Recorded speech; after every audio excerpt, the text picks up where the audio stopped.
जय श्री कृष्ण मित्रों, स्वागत है तमारू यूट्यूब चेनल में। आज आ विडियो में सांभळवाना छीए श्रावण वद चौथने एटले के बोल चौथ व्रतनी कथा अने तेनुं महत्व। मित्रों, आपने आ विडियो पसंद आवे अने जोई रह्या छो आ चेनल तो सब्सक्राइब करी बाजुमां बेल आइकन प्रेस करी देजो, जेथी बधा ज नवा विडियोनी नोटिफिकेशन सौथी पहेला तमने मळे। धन्यवाद मित्रों, श्रावण वद मासनी तिथिए आ व्रत बोल चौथनुं व्रत छे।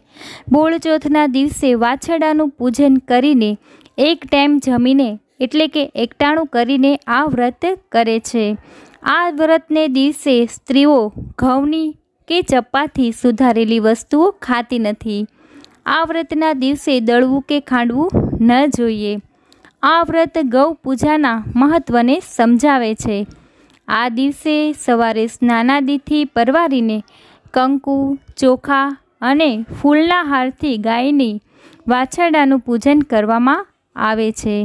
आ दिवसे एकटाणामां मगनुं शाक अने बाજરાના રોટલા ખાય છે। ગાય માતાને જ્યારે પૂજન કરીએ છીએ ત્યારબાદ બાજરો ગાય માતાને ખવડાવીને પછી થોડોક ચપટી બાજરો પાછો લઈ બાજરાનો પ્રસાદી તરીકે ખાવાનો મહિમા છે। આ હતું બોલચોથના વ્રતનું મહત્વ।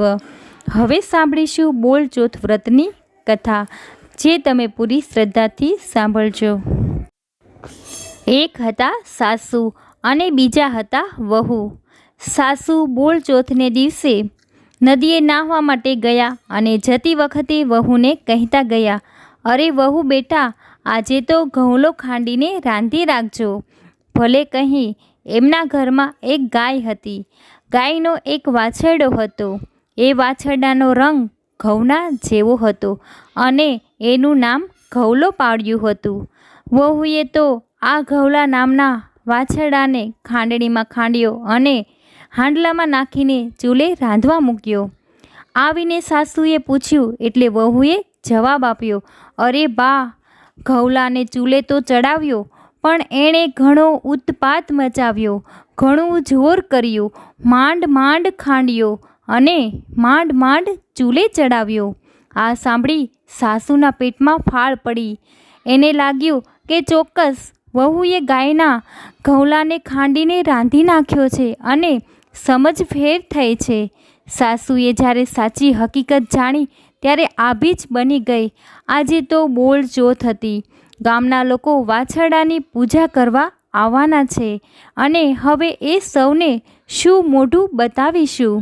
आ सासूए तो घऊलावाळुं हांडलुं टोपलामां मूक्युं अने वहूने माथे मूकीने गामनी बहार गया अने हांडलुं उकरडामां फेंकी दीधुं अने घेर आवीने सासू वहू अंदरथी घर बंध करीने छाना मना बेसी रह्या। गाय चरवा गयेली ते सांजे चरीने पाछी आवी। तेने खबर एटले गाय तरत ज दौड़ती दौड़ती गामने पादर उकरडा बाजू गई।